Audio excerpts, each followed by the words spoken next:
guys, again, thank you. My name is Kristen Ware, and I'm a scholarship specialist here at Phi Theta Kappa.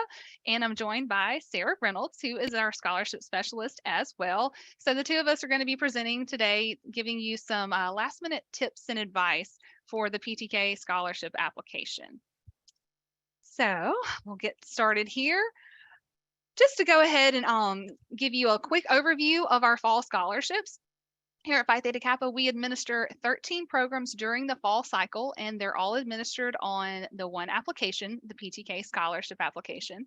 And you may know this already. The fall cycle deadline is 5 p.m. Central Time on December 1st. And during this fall cycle, we typically see around 40,000 students or apps that are started, but there's only about a quarter of those students that will actually complete an application. So your chances of actually getting a scholarship are higher than you might think. And once judging is completed in early 2023, we're going to recognize over 300 scholars in the spring, awarding more than $600,000 in scholarships from our Phi Theta Kappa Foundation and our donors. Now, several of the scholarships require nomination, meaning you apply first, and then your college has a representative who determines which two transfer applicants and which two workforce applicants to submit for consideration. So the All USA, the New Century, and Coca-Cola scholarships allow for both members and non-members to apply, and they are unrestricted. And that basically just means that students can use the funding for 2-year or 4-year school expenses, or for workforce certifications if you're eligible for the workforce pathway. Now, these fall scholarships are designed for students who are going to be transferring to a 4-year college or a university, or entering the workforce directly in the fall of 2023.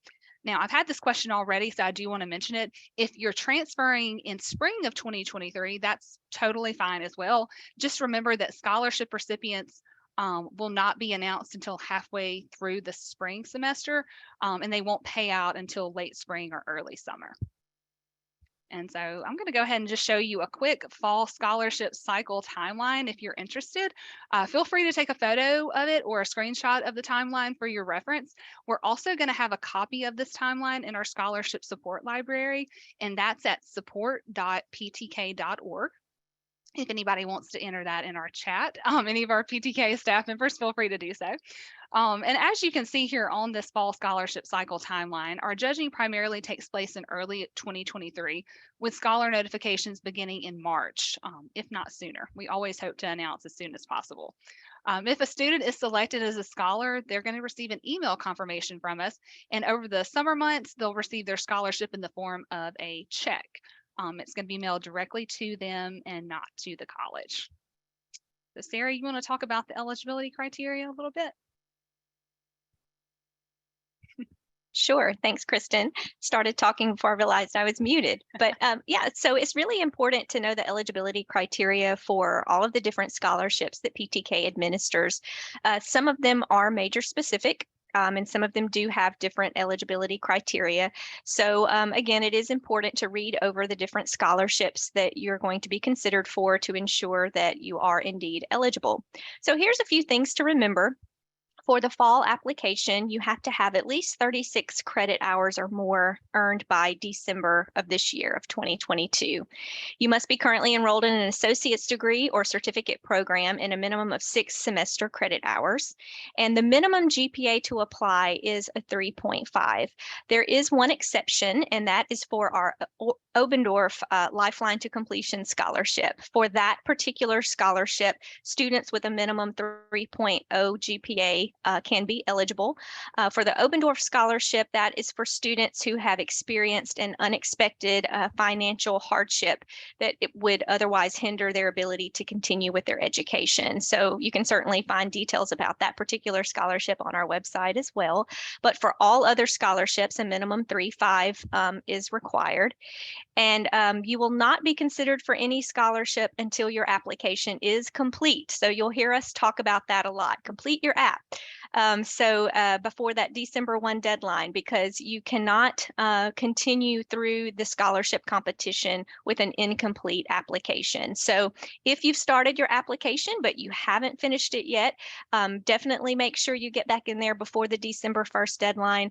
And if we do have some participants in the webinar this afternoon, maybe you haven't even started your application. That's perfectly fine. It's still not too late, but we do want you to go ahead and get in there and get started as soon as possible.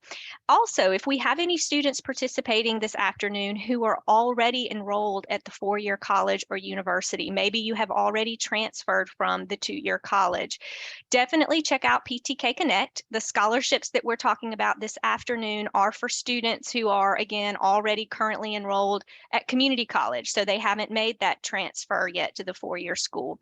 You would not be eligible for these scholarships that we're discussing this afternoon, but that's okay because we do have scholarship opportunities through PTK Connect.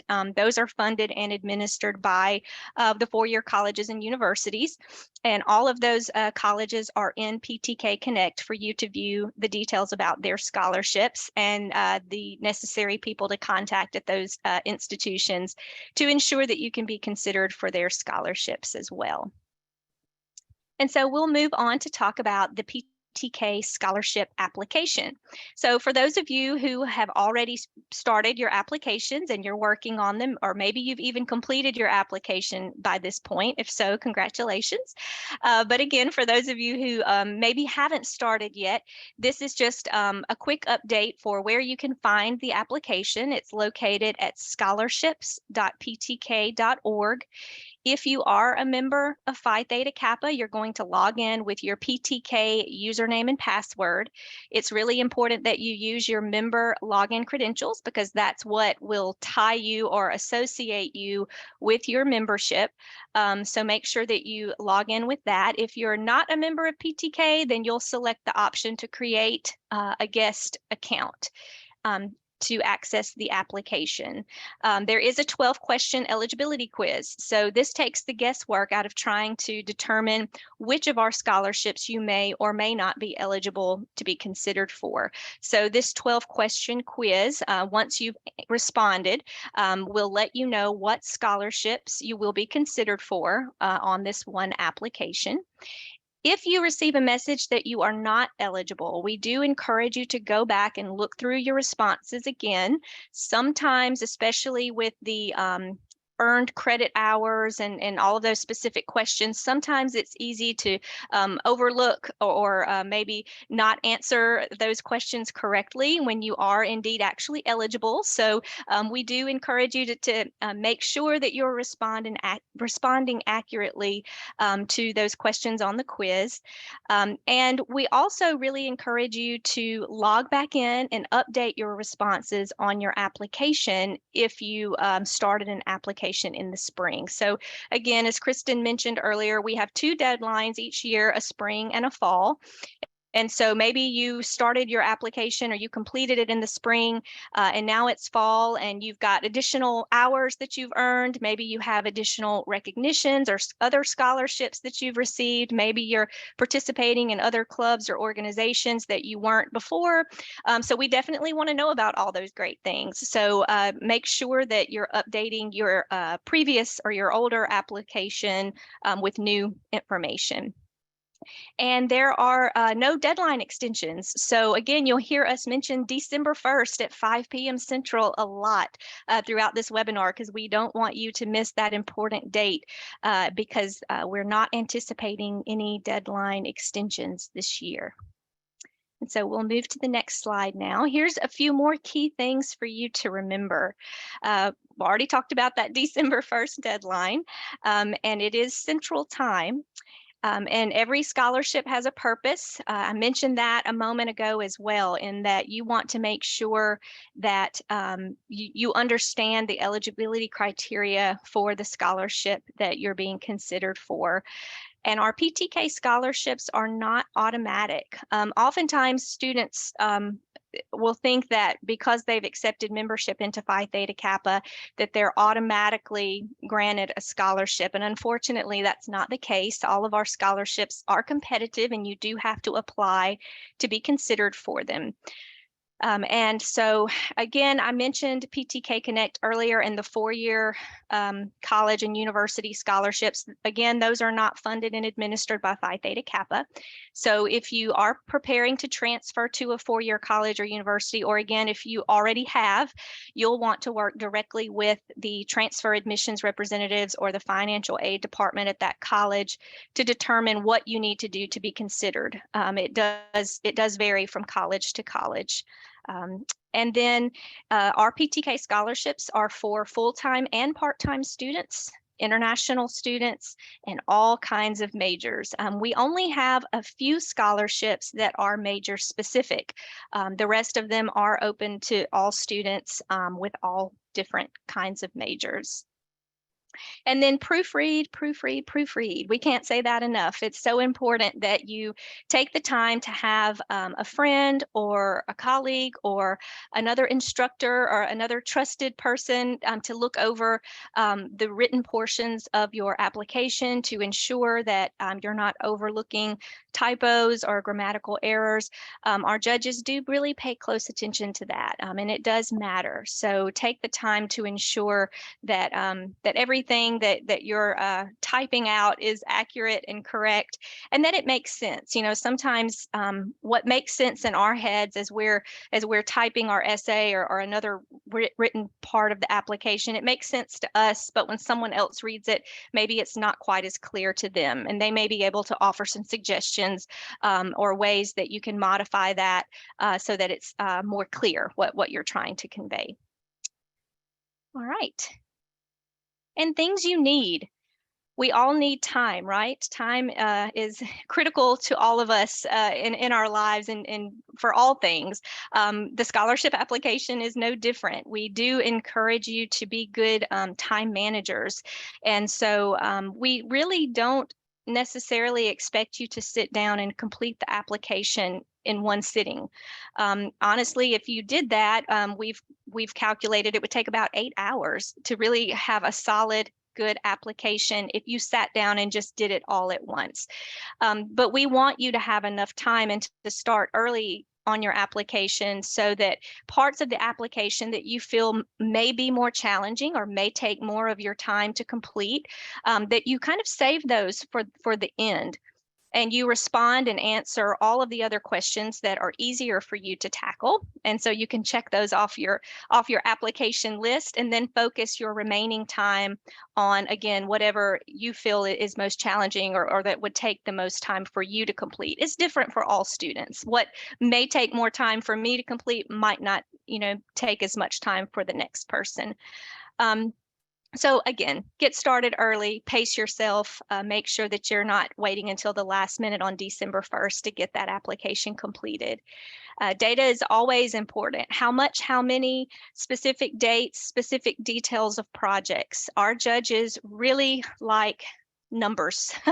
And the more that you can quantify an impact with what you were involved in or what you did, the more positive that looks to our judges. So if you participated in a canned food drive, for example, it's always more impactful for you to say, we received X number of canned food items, and due to that, we were able to impact or feed 10 different families in our community, and this number increased from last year if it's a yearly thing.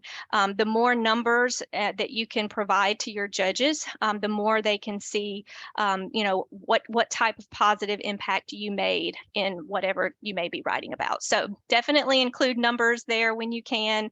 Specific details of projects. You really can't have too many details, in my opinion. The more specifics you can share, the more the judges really get a holistic understanding of what you did or what you were responsible for and what type of impact you were able to make. Uploads. We do have a couple of sections in our application where we ask for you to upload different items. So your unofficial transcript, for example, is required along with your citizenship document and your letter of recommendation. So all three of those things are to be uploaded into your application. And again, I think this goes back to time and making sure that you have enough time to get that unofficial transcript. If you're not able to log into your student account to access that. Citizenship documentation, for some students, it may take a little time to get that. And then, of course, your letter of recommendation, it takes time to receive that from your requester as well. So you'll see our little notes here that your transcript should reflect all coursework, including in-progress work, through December of 2022. So when you upload your transcript, please make sure that it is the most current that you have, and that it does show your in-progress coursework for this current semester for fall of 2022. If you're selected as a semifinalist, we will follow up with you to ask for, or a more current transcript at that time if you're selected as a scholar, or if we need that information from you. Another common thing that we see a lot with our students is they'll upload a copy of their driver's license or their social security card. That is not an acceptable form of citizenship documentation. So if you have uploaded a copy of your driver's license or your social security card, it's not too late to go back in there and remove that and replace that with your birth certificate, passport, citizenship, your green cards or whatever that you have, and there are examples of all of the acceptable documents in our application as well. But Kristen, I think I'll turn it over to you now so that you can finish All with right. that. Yeah, not a problem.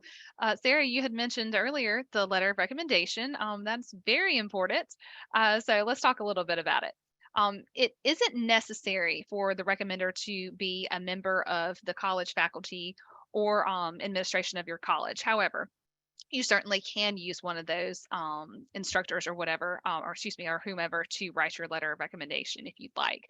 The person you choose to write your letter of recommendation does need to be able to verify and further elaborate on your leadership skills, especially those that are related to your significant endeavor essay. So to get the best letter possible, Sarah's mentioned it. You need to provide the recommender with ample time and sufficient information so they can write that letter for you. The recommendation is going to be much better if the writer does have time to really think about your leadership skills and even the contribution that you've made through your significant endeavor. So, in addition to that endeavor essay, you might want to provide an explanation of the award criteria. So the scholarships that you're applying for, and you might actually want to give them a copy of an article that we have in our scholarship support library. It's called the Advice Regarding Letters of Recommendation article. You just go to support.ptk.org and click on scholarships, and you can find that article that tells the recommenders what to write about. And if one of our staff members could put that in the chat box, I would greatly appreciate that. You can put the direct link or just the generic support.ptk.org if you don't mind. Now, while the main focus of the letter should be your endeavor, it's always good to provide additional background information and be sure to follow up with a thank you note because gratitude is always a good thing. And I think it's very important. Now, when telling your story on this application or any scholarship application for that matter, you need to be authentic. Be honest, be genuine in your responses, and don't just say what you think we want to hear. We want to know about you in your own voice, in your own words. And Sarah's mentioned it. You do need to be specific and you do need to give details whenever possible, such as how many, how often, how much. And this is especially important when it comes to the volunteerism section of the application as well. And remember that your volunteer activities can either be campus activities or community activities. And we do recommend including as many of those ongoing activities as possible instead of just one-off events if you absolutely can write that. So in other words, serving in a soup kitchen or a food pantry once a week during the semester does look more impressive to a scholarship judge than just participating one time and never going back. And if you organized an event, be sure to tell us about that. You always want to look for ways to showcase your leadership even if you don't have an official title. And we absolutely want you to tell the truth when you're talking about things that you've done when you're writing in your application. But it's just as important to think about how you say something as it is what you say. So keep that in mind. One student who's already submitted their application, they answered one of our discussion questions in one sentence, and they said, "I am trying to better myself with a degree." And while that is a great ambition to have, judges do need more details than that. The student only wrote, I think, 9 words when the app platform allows you to write 250 words. So you want to write to the word count or as close to the word count as possible. Now's not the time to be modest. So the same student, when they were asked what their career goal was, they answered this one in, I think it was 5 words: to get an associate degree. And again, that's a great goal to have. We absolutely applaud that. It just doesn't tell our judges anything about what you want to do with your associate degree or what your passion is or what you're working towards. So that sweet spot is showing the judges where your passion and your involvement collide. Tell them what you're passionate about, and it should be evident in your choices and what you're saying in your application. You want to show the judges how your passion comes to life with the major you've chosen, the activities or the volunteerism that you've written about. And you do need to tell a cohesive story. Have the entire application connect back to your intended major if you can, or your career choice, even your significant endeavor essay. So let's go here to this graphic. All this talk about details and displaying your passion. Good news is it's not too late to add details to your application. Your passion plus your involvement equals your story, equals that sweet spot that I just mentioned. So explain what you're passionate about. Where does your passion intersect with your involvement, and focus on that. Tell us why you chose your major. Tell us how it ties into what you want to do within your potential career. Identify a need within your community and problem solve to come up with a solution. That's going to lead a little more into the significant endeavor that I'm going to talk about here shortly. And, talking about all these things within your application should support what you say in your endeavor essay. And again, we've mentioned this a few times, so you're probably asking, what is a significant endeavor? We have an article that helps to explain that in our support library, and you can check that out after the application, after the presentation if you haven't already done so. But put simply, you should find a need, take the lead, do the deed, and then let us know, did you succeed? The significant endeavor essay has been broken up into 4 different parts this year, and each part asks you to address specific prompts. And you can write up to 250 words in each of those sections this year. I believe it was only a 500-word limit last year, so we have increased that to a total of 1,000 words, and it's divided in those 4 parts. And you want to explain how you identified a need in your community, or your school, or even society. Describe how you took the lead and you determined a solution to the problem, and then explain how you implemented that solution, and then tell us, were you successful? And if you weren't, that's totally fine. Write about that too, and you can tell us about the lessons you learned along the way, even if you weren't successful in your endeavor. Now, a little bit more about it. The essay here is known as the centerpiece of the scholarship application, and it is the most heavily weighted portion of our scholarship application.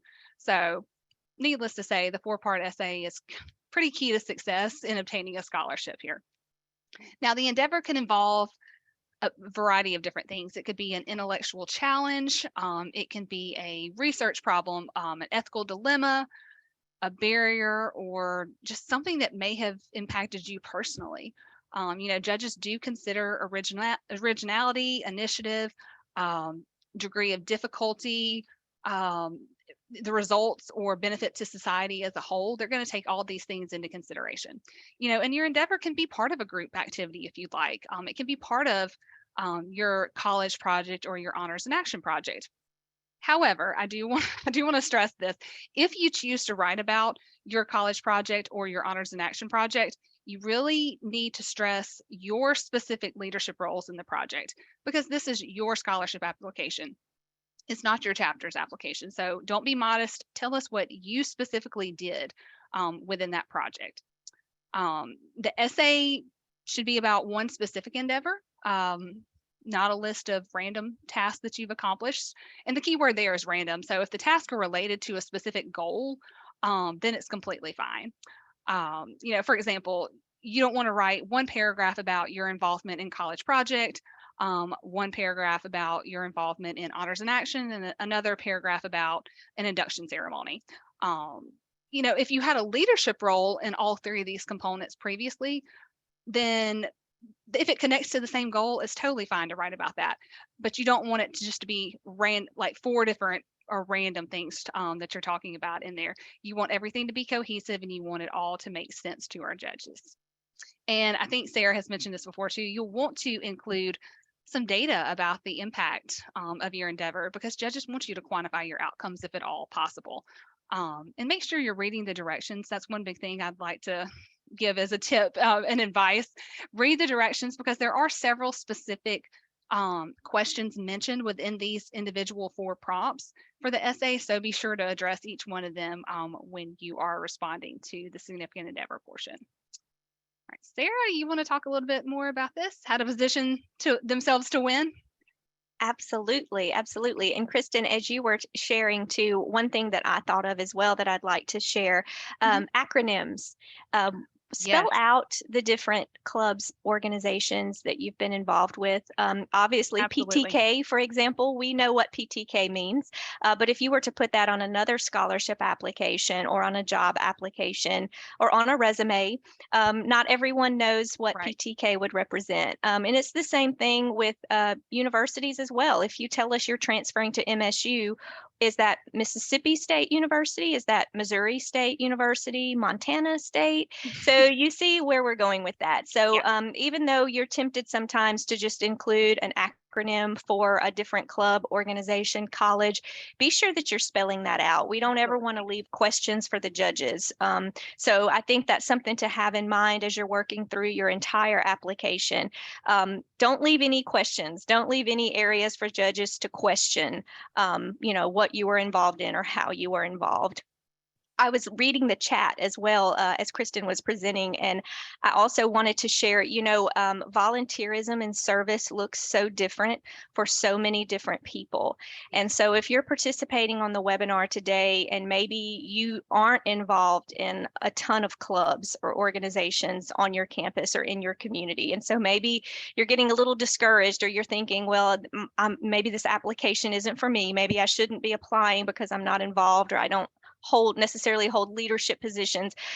We realize that, we recognize that, and maybe you, as it was mentioned in the chat, you're a single parent and you have children to take care of, or you have the responsibilities of caring for other family members, and so that is definitely service, and that's definitely something that you can include in your application as you're working through that. So we do recognize that service and Right. leadership and volunteerism take a lot of different forms. So position yourself to win, finish strong. Okay, so this application, it can take some time, as we've already mentioned.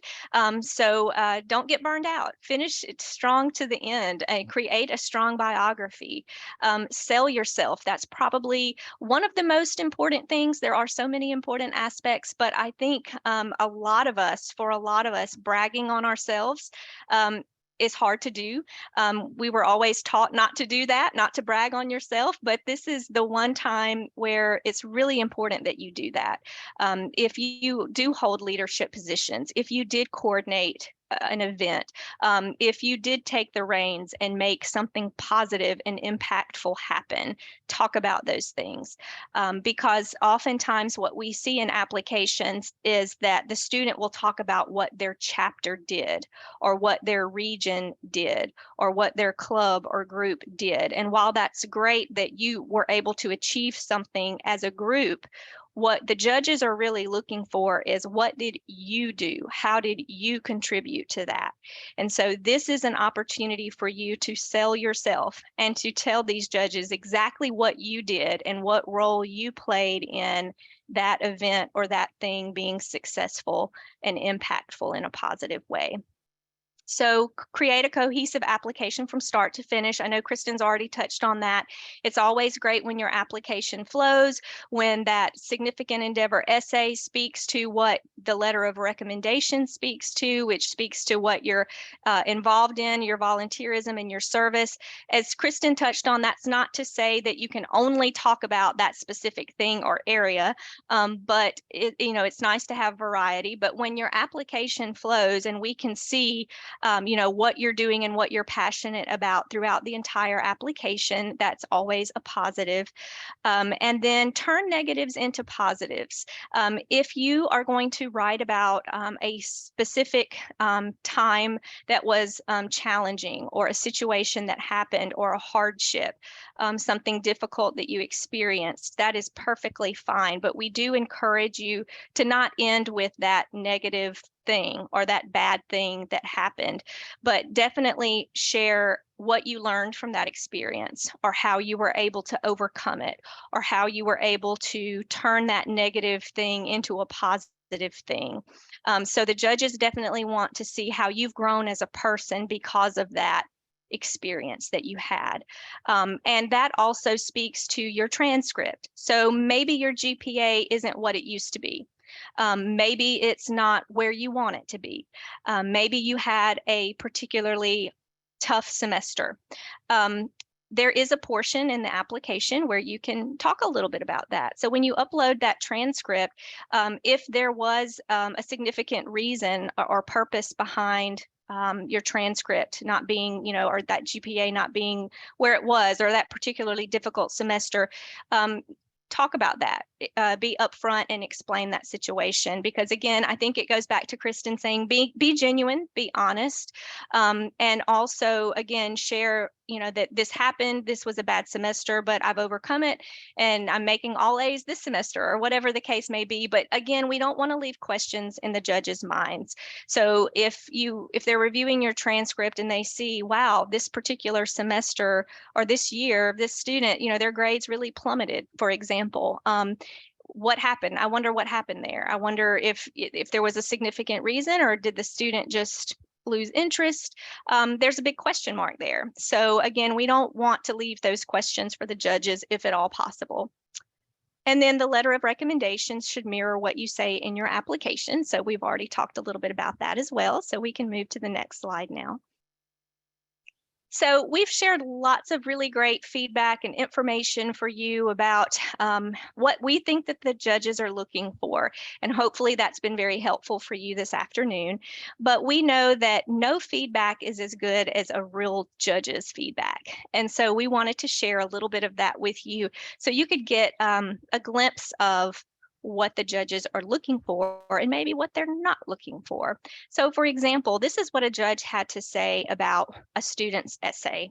The applicant has a very moving story, but just didn't answer the questions.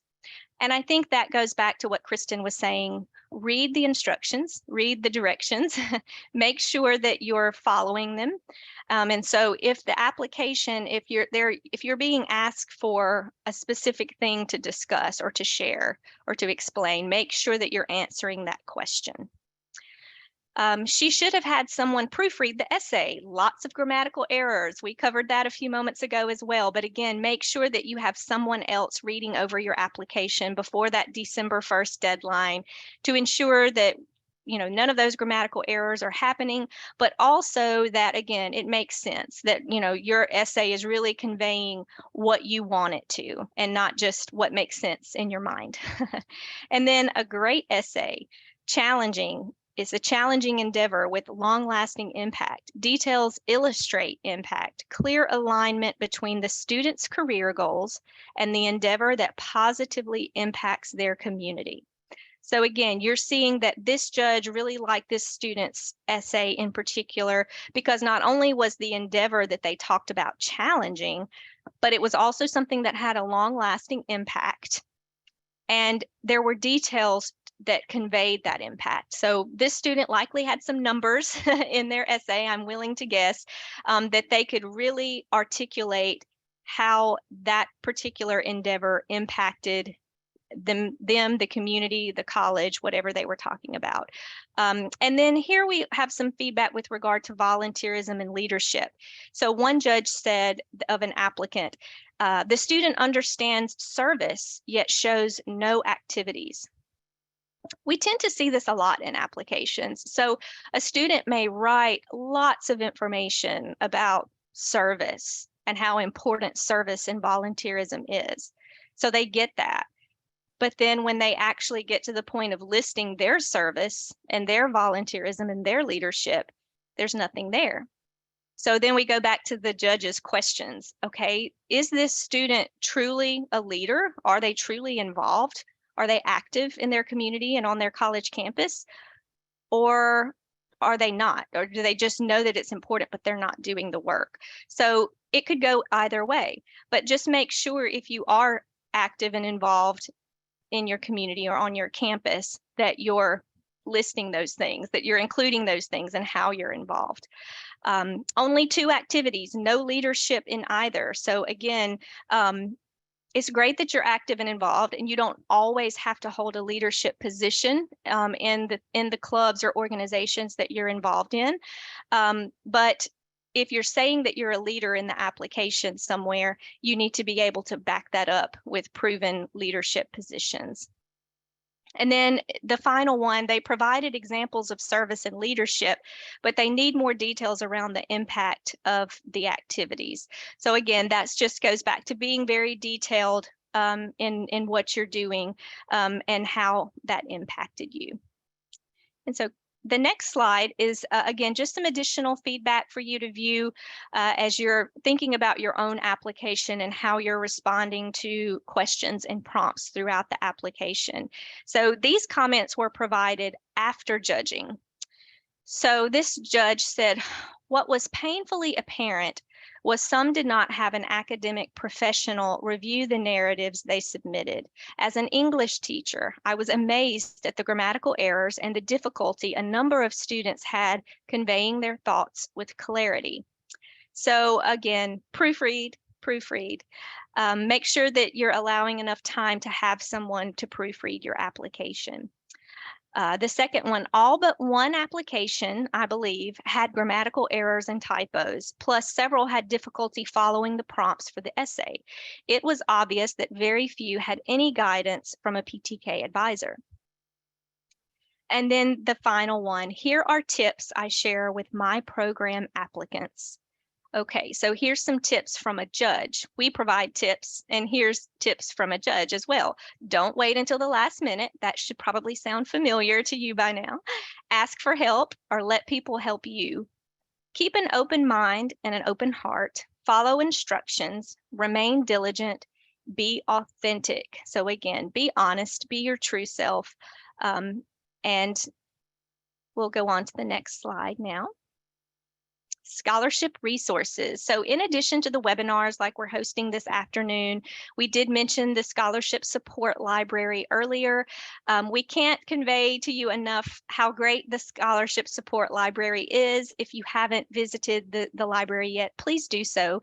It's open 24 hours a day, 7 days a week. So if you're up late at night working on this application, if you're working on it throughout the weekends when the scholarship department is closed, we can pretty much guarantee there's an article or a webinar in our support library that's going to touch on any question that you may have with regard to the application, the letter of recommendation, the significant endeavor essay.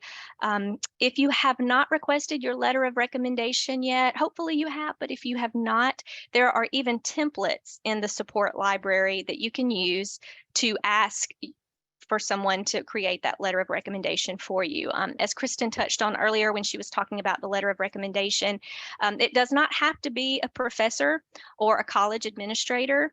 It can be your employer, it can be your manager or your supervisor at a job, or it can be the president of a different club or organization that you've been involved with. Anyone that can speak to your leadership and your potential can write that letter of recommendation for you. But again, we have templates in our support library as well if you need to use those, FAQs, and then there's also a scholarship resume template that's really useful as well. So a lot of what you're seeing on the PTK application is the same information that's asked of other scholarship applications as well.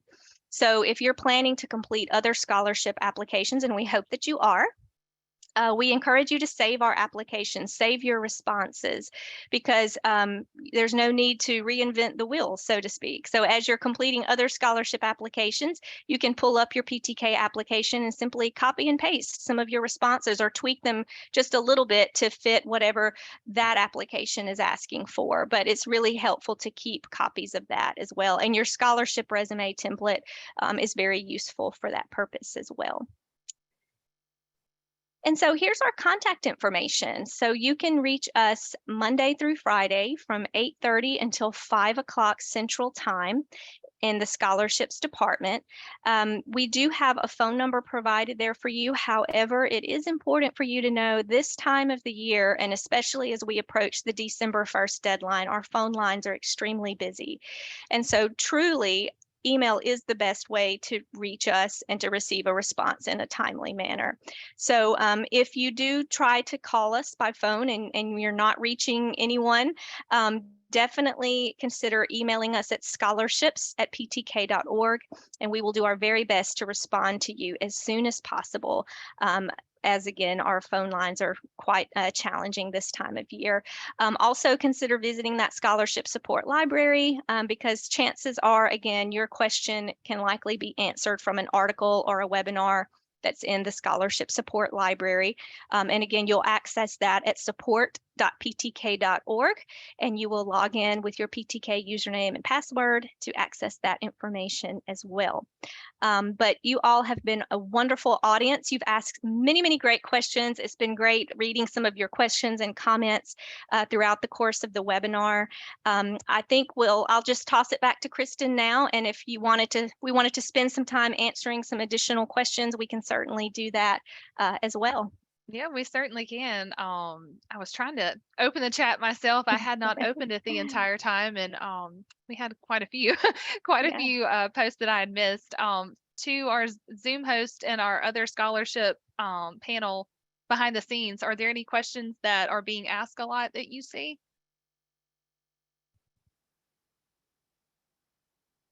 Lots of thank yous. That's nice. Yep. Thank you guys for participating. I hope it was very helpful for you. I saw a good question, and let me see if I can find it. Okay. It disappeared. No, they might have answered. It was about the letter of recommendation, and they were saying that some letters might come with some grammatical errors, and if the student fixing that would be considered forgery. I think I don't know. I don't think we've ever had this question before. I've never had that question. Heather, I saw you Sure. unmute yourself. Yeah, I actually, hi, my name is Heather Johnson. I'm the senior director here at Phi Theta Kappa Scholarships. And I think the way I would address that is I probably would not touch any letter that a recommender has given me. I think if you see one or two typos, I wouldn't even worry about it, because to be honest, judges are going to view your work and your typos in a different light than they would view a typo of a person who submitted a letter of recommendation for you. If it is significantly worrisome for you, then what I would do is I would reach back out to the recommender. Nobody likes to have it pointed out, but you could just say, hey, would you mind just, updating this or running it through Grammarly before you send it to me? Or you might consider picking a different person as your recommender. So that's the way I would do it. I would not edit a person's document, because then if the person ever saw their copy against another copy, they would see that it was clearly manipulated, and that could be a very bad thing. Yeah, that's exactly what I was thinking too. I personally wouldn't touch it. The letter of recommendation, and Heather hit the nail on the head. They're going to be judging your application, not what your recommender, like if they made one or two grammatical errors. So that's not going to be of the most concern to them. So yes, I would 100% agree with what Heather Johnson said.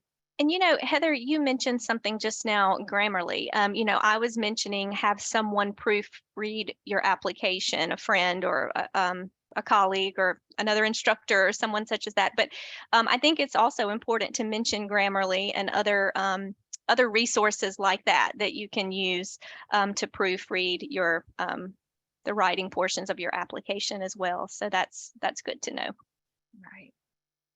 Just trying to scroll through here. Let's see. Can I have my professor nominate me for All USA? Cynthia had asked that. Cynthia, if your professor is the designated nominator for All USA, absolutely. Each college campus has a designated nominator, and that's chosen by the school. Sometimes it's the PTK advisor. Sometimes it's the college president. Sometimes it's the executive assistant to the college president. And sometimes it's just another faculty member that has nothing to do with Phi Theta Kappa. So the best thing to do for you is to check out who your nominator is.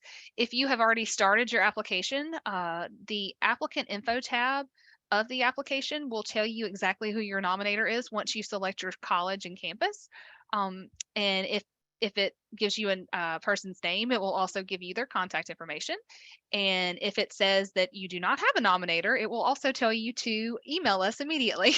And we can take care of that. There's also a function on our website on ptk.org where you can search for your college nominator. But it's not just anybody that can nominate. It is a designated nominator per college campus. And I certainly encourage you to reach out to that person, whoever it is, to let them know of your interest in being nominated, because sometimes they don't know who might truly have an interest in it. So certainly reach out to them if you do have an interest in applying for All USA. Do you guys mind if I talk a little bit? I saw some people asking about the Founders Medal award that's Okay. now on the scholarship website. Yeah, So- yeah, they're a little confused about that. I've had those questions today in our email too. If you have been to the website and you go to the menu under scholarships, you should see the PTK Fall Scholarship application, and you should also see the Founders Medal competition. Now, these are two different things, right? The scholarship is the one that they just talked about, one application, multiple programs. The Founders Medal is a competition created by us, and where if you are graduating this fall or next spring, which I guess you all are here, so you are, you would just write an essay talking about the value of a community college education, and you would fill out the application on the website, and then the student with the top essay would win $1,000, a medal, and a medal to be presented at your graduation in the spring. So Founders Medal is something completely different. There's only one person awarded. The PTK scholarship, completely different, a lot Yeah. more, a lot more than one. So I just Yeah. wanted to make that clear. In case you have questions, you can also email us. Caroline, what's the best email address if they have a question about the Founders Medal? Because I did have that question earlier today. It is foundersmedal@ptk.org. Let me put Okay. it in the chat. Thank you. That helps me out tremendously. It will come to my inbox, don't so give I'm them the going to wrong be the one email. answering. All right, that'll be Well- perfect. Yeah, and I can see how it's a little confusing because it is listed under scholarships. But yes, our scholarship team does not administer it, so I am not Yes. the best person to answer those questions clearly. But we certainly encourage you while you're in there applying for our PTK scholarship application, go ahead and apply for that as well. If Might you're going as to be well. graduating in the spring, you might as It's- well. We put it in there because it's also considered a scholarship because you do get some money. You get $1,000 in the middle, but definitely apply since you're already there. Absolutely. It's just a little essay. Absolutely. Okay. Let's see. Jacqueline asked how many winners are there? Jacqueline, if you're asking about our PTK scholarship applications, we're going to be awarding over 300 scholars just from this fall cycle. So because there are 13 different programs, there certain ones have like All USA, we award 20 scholars. The Coca-Cola academic team, there's 150 scholars. So each one is a little bit different, and it is all outlined on our website if you have a chance to take a look at that. All right. The chat is lit up, so that's good. Yeah. Let's see.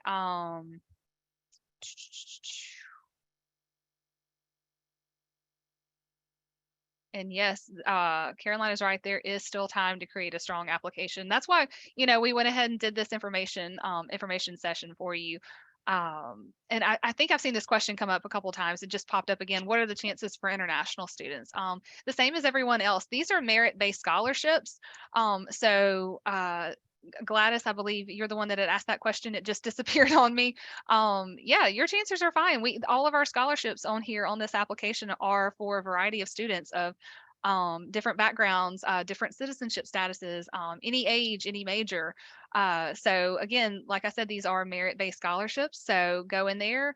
If you haven't already done so, take that 12-question eligibility quiz and see what programs you are eligible for. And get to completing that scholarship application, especially if you guys have a little bit of time over the Thanksgiving holiday. We certainly encourage you to take advantage of that. And if at all possible, don't wait till the last minute. And what I mean by that is don't wait until December 1st to log on, because I can almost guarantee you that our application will be slow. The portal will be slow that day.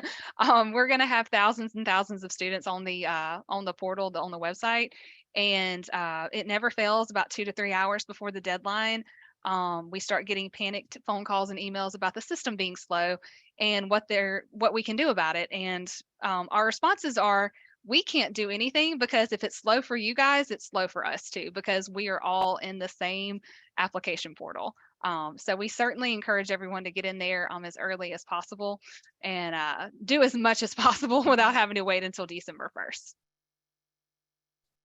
All right, Daniel, how many applications do we typically receive? For this fall cycle specifically, we look at upwards of 40,000, sometimes more, of the applications that are started, but typically it's only around a quarter of those, about 10,000 or so, that actually complete the application.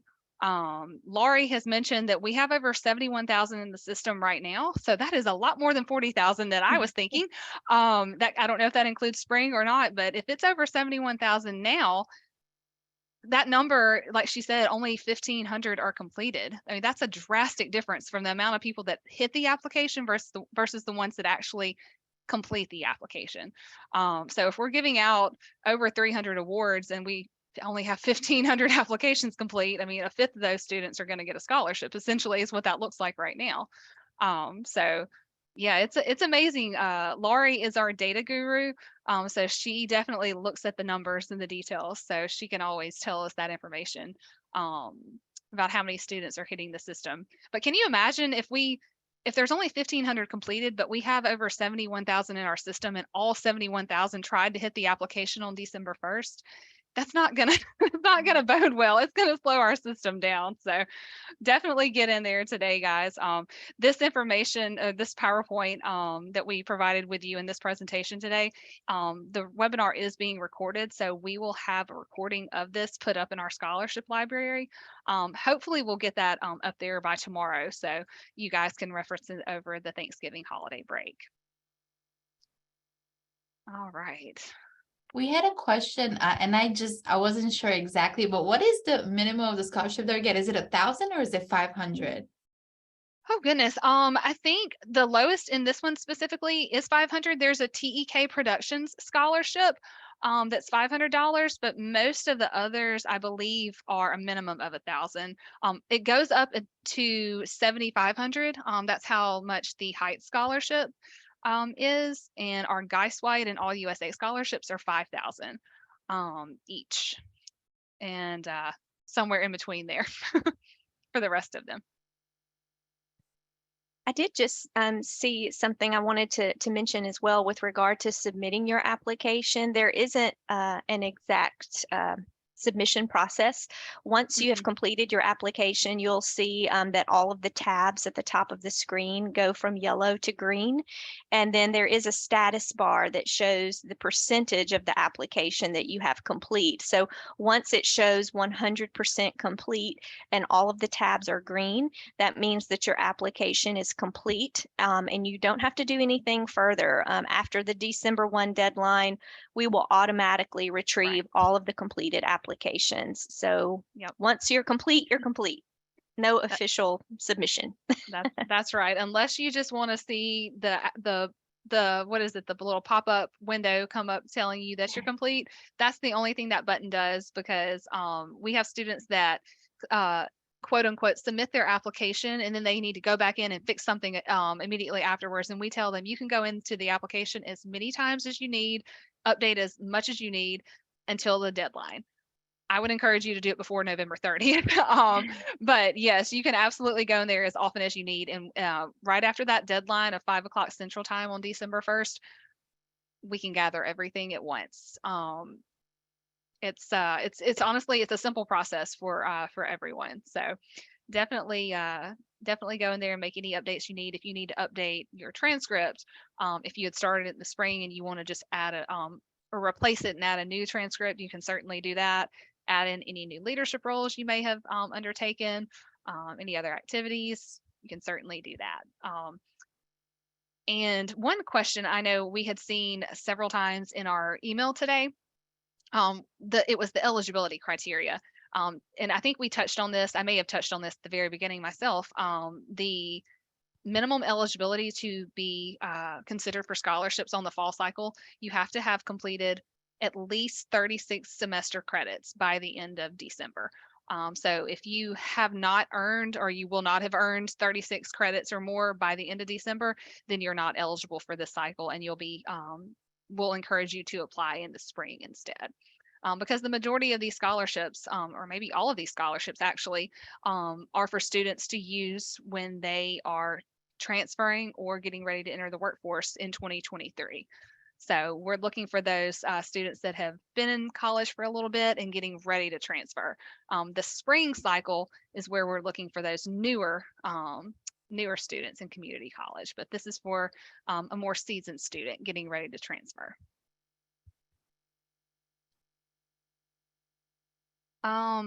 Let's see. So I can submit an app for international officer and the regular application. I can't speak to international officer, but you can certainly submit your PTK application on our website. I can. Yeah. Okay. Caroline can answer that. I'm like, I know a little bit about it, but I can't speak to all of No, so you cannot apply to be an international officer through the scholarship application. I There didn't think it was on there. a website for that. So if you go on PTK, I'm going with you guys just to make sure. So if you go to ptk.org and scroll all the way down to the footer under leadership, you should see international officers. Click there, and then there will be all the information that you need to apply for that. But it's completely a different application. We love applications. Clearly, the Founders Medal or PTK Applications for everything. and I think Yep. Hallmark may be open. So We have it all. yeah, so we have it all. But yes, we are specifically talking about our Phi Theta Kappa scholarship application. So that's all that we are concerned about within this webinar. But obviously, if you are interested in becoming an international officer, I believe Caroline has posted a link in the chat about that for more information. And then, of course, if you have questions about that Founders Day medal application, it's in the same portal as our application, but it is a separate button you'll click. And I think I glanced at it earlier. It's a little bit, it's a shorter application. Let's just say that it's not as detailed as this one right here. But that's why we encourage you to apply for it all if you can. I think you guys answered that through the webinar, but if students are graduating this fall and transferring immediately in the spring to a four-year school, can they still apply? They absolutely can, yes. We had been getting that question a lot more, so I wanted to make sure I said that. That it's perfectly fine if you do transfer in the spring. Just something to keep in mind, the judging will not take place until 2023. So by the time you've already transferred to your four-year college or university, we're not going to be ready to hand out scholarships just yet. So we will have our scholar announcements typically made our goal is early March. If we can get it sooner, obviously we'll announce sooner, but we hope to have our scholarship announcements in March of 2023. And then those scholarships do take a little bit of time to collect documents, whatever we might need on the back end before we can submit or ask for a scholarship check to be made out to you guys for those winners. But just know that you absolutely can apply and you would be eligible if you're graduating this fall, transferring in the spring. Your scholarship payment would not be made available until after your spring semester. So just keep that in mind. And Kristen, you may have mentioned this earlier in the webinar, but I just wanted to reiterate that something unique with Phi Theta Kappa and our scholarships are that they're paid directly to the students. And so some of the other scholarship programs that you guys may be familiar with, if you are the recipient of a scholarship, the scholarship monies are sent directly to the college, but that's not the case with our scholarships. So if you are selected as a scholarship recipient, you receive that scholarship check. And that's a really great thing because we here at PTK realize that there are other barriers to furthering your education besides just the cost of tuition and fees.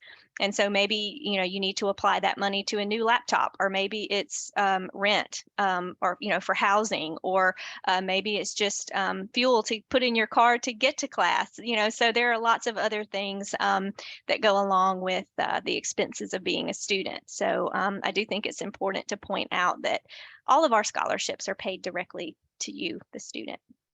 Yep, that's a great point. And that is something we do pride ourselves on. And we had a group here a few weeks ago, and I was telling them that we had just had a conversation with Dr. Tincher Ladner, and that's one of the things that she does wants to make sure we keep. She loves the fact that we are able to pay our students directly and sending the scholarship checks to them and not to the colleges, because she does understand those unique circumstances where not every student situation is the same. So yeah, that's one thing that PTK prides itself on, and we will continue doing that. You guys have had some great questions. I was just scanning the Q&A box too. So it is 5 o'clock Central Time here, so we'll go ahead and wrap up. But if you did not get your question answered, or if you maybe think of a question after the fact, when the webinar is over, you can shoot us an email.